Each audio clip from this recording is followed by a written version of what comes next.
Om Namo Bhagavate Vasudevaya. Om Namo Bhagavate Vasudevaya. Om Namo Bhagavate Vasudevaya. Narayanam Namaskritya Naram Chaiva Narottamam Devim Saraswatim Vyasam Tato Jayam Mudiraye. Before reciting the Srimad Bhagavatam, which is the very means of conquest, one should offer respectful obeisances unto the personality of Godhead Narayan, unto Nar Narayan Rishi, the supermost human being, unto Mother Saraswati, the goddess of learning, and unto Srila Vyasadeva, the author. Nashtaprayeshu abhadreshu nityam bhagavata sevaya bhagavate uttam shloke bhaktir bhavati naishtiki. By regular attendance in classes on the Bhagavatam and by rendering of service to the pure devotee, all that is troublesome to the heart is almost completely destroyed, and loving service unto the personality of Godhead, who is praised with transcendental songs, is established as an irrevocable fact. Namam Vishnupadaya Krishna Pristhaya Bhutale Srimate Bhaktivedanta Swamin iti namine Namaste Saraswate Deve Gauravani Pracharine Nirvishesha Shunyavadi Paschatya Deshatarine. Following are the translations by His Divine Grace A.C. Bhaktivedanta Swami Prabhupada on Srimad Bhagavatam, Canto 1, Chapter 15, titled The Pandavas Retire Timely. Translations by Srila Prabhupada. Text 1. Suta Goswami said, Arjuna, the celebrated friend of Lord Krishna, was grief-stricken because of his strong feeling of separation from Krishna. Over and above all, Maharaj Yudhishthir's speculative inquiries. Text 2. Due to grief, Arjuna's mouth and lotus-like heart had dried up. Therefore, his body lost all lustre. Now, remembering the Supreme Lord, he could hardly utter a word in reply. Text 3. With great difficulty, he checked the tears of grief that smeared his eyes. He was very distressed because Lord Krishna was out of his sight, and he increasingly felt affection for him. Text 4. Remembering Lord Krishna and his well-wishes, benefactions, intimate familial relations, and his chariot driving, Arjuna, overwhelmed and breathing very heavily, began to speak. Text 5. Arjuna said, O King, the Supreme Personality of Godhead Hari, who treated me exactly like an intimate friend, has left me alone. Thus, my astounding power, which astonished even the demigods, is no longer with me. Text 6. I have just lost him, whose separation for a moment would render all the universes unfavorable and void, like bodies without life. Text 7. Only by his merciful strength was I able to vanquish all the lusty princes assembled at the palace of King Drupad for the selection of the bridegroom. With my bow and arrow, I could pierce the fish target and thereby gain the hand of Draupadi. Text 8. Because he was near me, it was possible for me to conquer with great dexterity the powerful king of heaven Indradeva, along with his demigod associates, and thus enable the fire god to devastate the Khanda forest. And only by his grace was the demon named Maya saved from the blazing Khanda forest. And thus we could build our assembly house of wonderful architectural workmanship, where all the princes assembled during the performance of Rajasuya Yajna and paid due tributes. Text 9. Your respectable younger brother, who possesses the strength of 10,000 elephants, killed by his grace Jarasandha, whose feet were worshipped by many kings. These kings had been brought for sacrifice in Jarasandha's Mahabhairav Yajna, but they were thus released. Later, they paid tribute to your majesty. Text 10. It was he only who loosened the hair of all the wives of the miscreants, who dared open the cluster of your queen's hair, which had been nicely dressed and sanctified for the great Rajasuya sacrificial ceremony. At that time, she fell down at the feet of Lord Krishna with tears in her eyes. Text 11. During our exile, Durvasa Muni, who eats with his 10,000 disciples, intrigued with our enemies to put us in dangerous trouble. At that time, he, Lord Krishna, simply by accepting the remnants of food, saved us. By his accepting food thus, the assembly of Munis, while bathing in the river, felt sumptuously fed, and all the three worlds were also satisfied.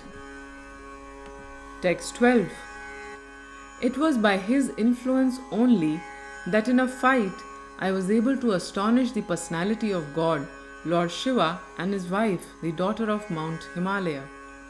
Thus he, Lord Shiva, became pleased with me and awarded me his own weapon. Other demigods also delivered their respective weapons to me. And in addition, I was able to reach the heavenly planets in this present body and was allowed a half elevated seat. Text 13.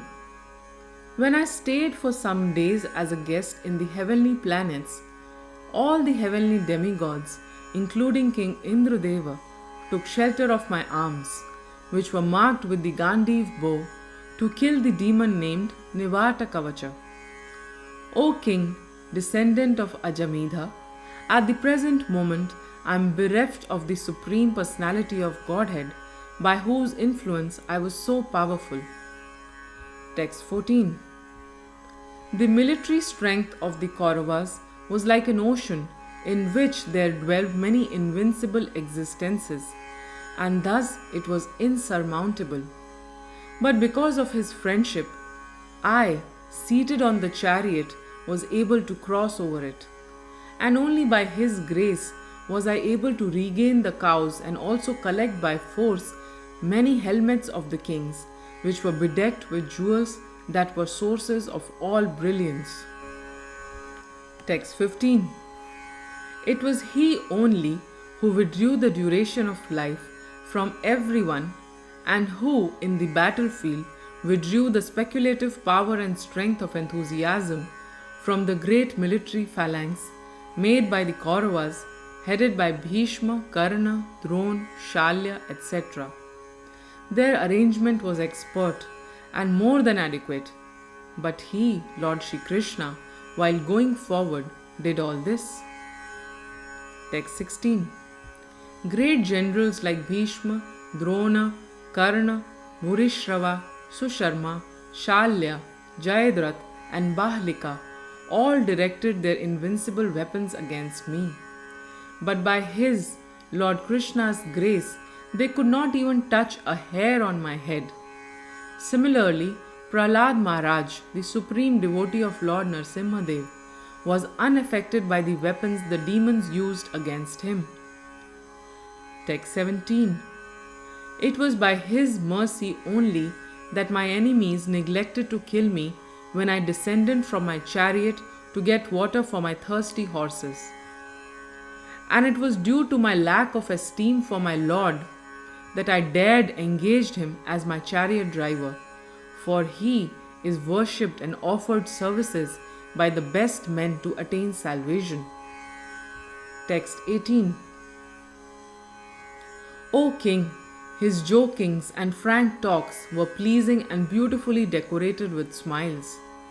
His addresses unto me as, O son of Pritha, O friend, O son of the Kuru dynasty, and all such heartiness are now remembered by me, and thus I am overwhelmed. Text 19. Generally, both of us used to live together and sleep, sit and loiter together, and at the time of advertising oneself for acts of chivalry, sometimes, if there were any irregularity, I used to reproach him by saying, My friend, you are very truthful.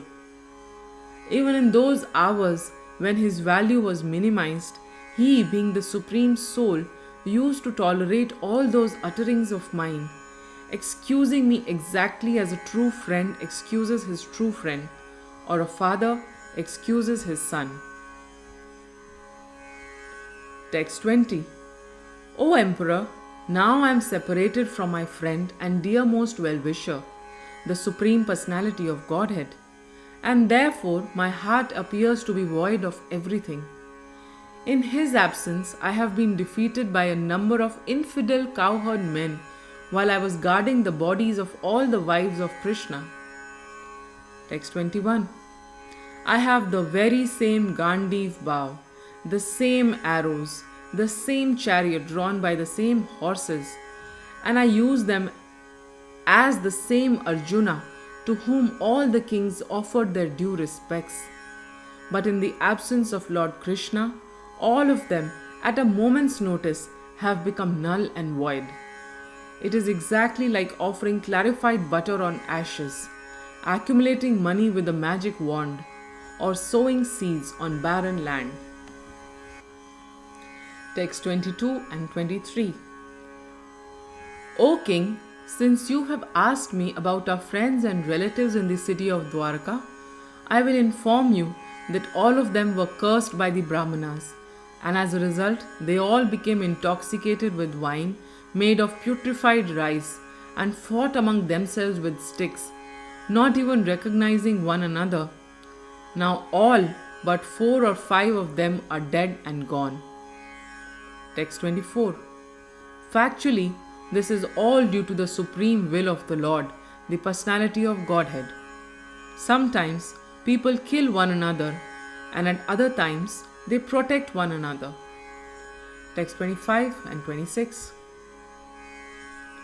O King, as in the ocean, the bigger and stronger aquatics swallow up the smaller and weaker ones, so also the Supreme Personality of Godhead, to lighten the burden of the earth, has engaged the stronger Yadu to kill the weaker, and the bigger Yadu to kill the smaller.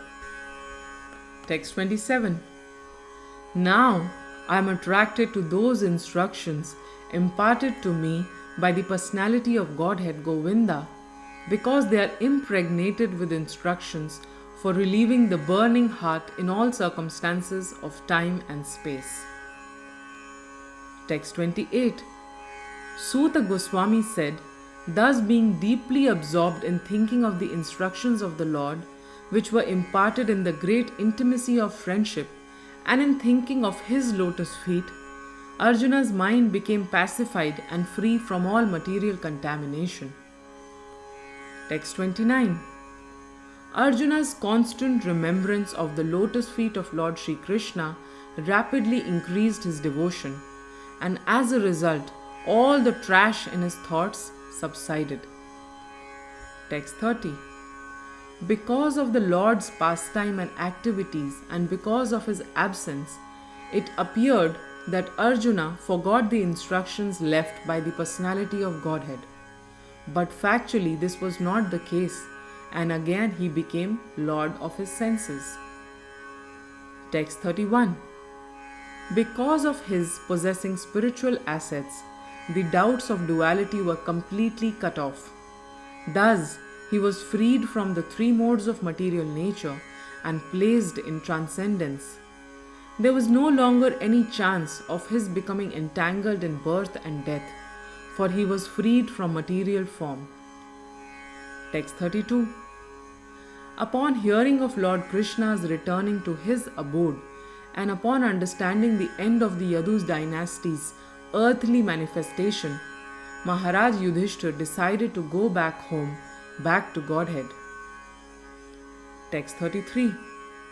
Kunti, after overhearing Arjuna's telling of the end of the Yadu dynasty and disappearance of Lord Krishna, engaged in the devotional service of the transcendental personality of Godhead with full attention, and thus gained release from the course of material existence. Text 34. The Supreme Unborn, Lord Shri Krishna, caused the members of the Yadu dynasty to relinquish their bodies, and thus he relieved the burden of the world. This action was like picking out a thorn with a thorn, though both are the same to the controller. Text 35. The Supreme Lord relinquished the body which he manifested to diminish the burden of the earth. Just like a magician, he relinquished one body to accept different ones, like the fish incarnation and others. Text 36. When the personality of Godhead, Lord Krishna, left this earthly planet in his self-same form, from that very day, Kali, who had already partially appeared, became fully manifest to create inauspicious conditions for those who are endowed with a poor fund of knowledge. Text 37. Maharaj Yudhishthir was intelligent enough to understand the influence of the age of Kali, characterized by increasing avarice, falsehood, cheating, and violence throughout the capital, state, home, and among individuals. So he wisely prepared himself to leave home, and he dressed accordingly. Text 38. Thereafter, in the capital of Hastinapur, he enthroned his grandson, who was trained and equally qualified as the emperor and master of all land bordered by the seas. Text 39. Then he posted Vajra, the son of Anirudh, grandson of Lord Krishna, at Mathura as the king of Shurasena. Afterwards, Maharaj Yudhishthir performed a Prajapatya sacrifice and placed in himself the fire for quitting household life. Text 40. Maharaj Yudhishthir at once relinquished all his garments, belt, and ornaments of the royal order and became completely disinterested and unattached to everything.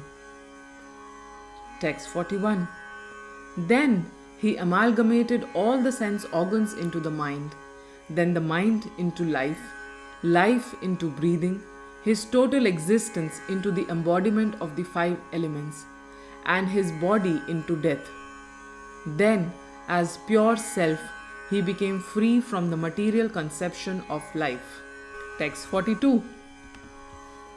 Thus, annihilating the gross body of 5 elements into the 3 qualitative modes of material nature, he merged them in one nescience and then absorbed that nescience in the self, Brahman, which is inexhaustible in all circumstances.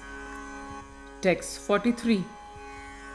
After that, Maharaj Yudhishthir dressed himself in torn clothing, gave up eating all solid foods, voluntarily became dumb, and let his hair hang loose. All this combined to make him look like an urchin or madman with no occupation. He did not depend on his brothers for anything, and just like a deaf man, he heard nothing. Text 44. He then started towards the north, treading the path accepted by his forefathers and great men, to devote himself completely to the thought of the Supreme Personality of Godhead. And he lived in that way wherever he went. Text 45.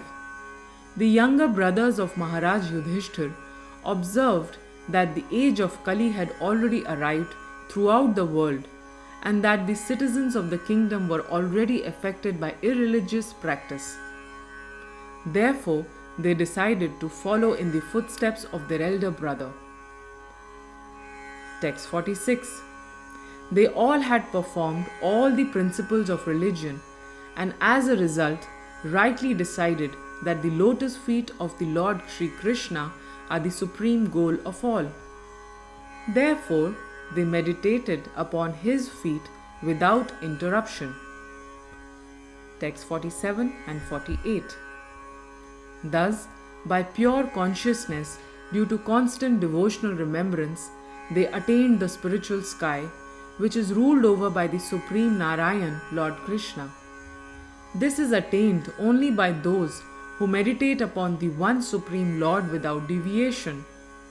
This abode of the Lord Sri Krishna, known as Golok Vrindavan, cannot be attained by persons who are absorbed in the material conception of life.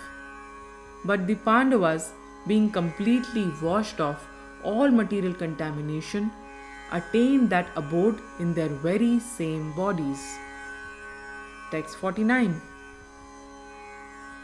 Vidura, while on pilgrimage, left his body at Prabhas. Because he was absorbed in thought of Krishna, he was received by the denizens of the Pitralok planet, where he returned to his original post. Text 40. Draupadi also saw that her husbands, without caring for her, were leaving home. She knew well about Lord Vasudeva Krishna, the personality of Godhead. Both she and Subhadra became absorbed in thoughts of Krishna and attained the same results as their husbands. Text 51. The subject of the departure of the sons of Pandu for the ultimate goal of life, back to Godhead, is fully auspicious and is perfectly pure. Therefore, anyone who hears this narration with devotional faith certainly gains the devotional service of the Lord, the highest perfection of life. Grantaraj Srimad Bhagavatam ki jai, Srila Prabhupada ki jai.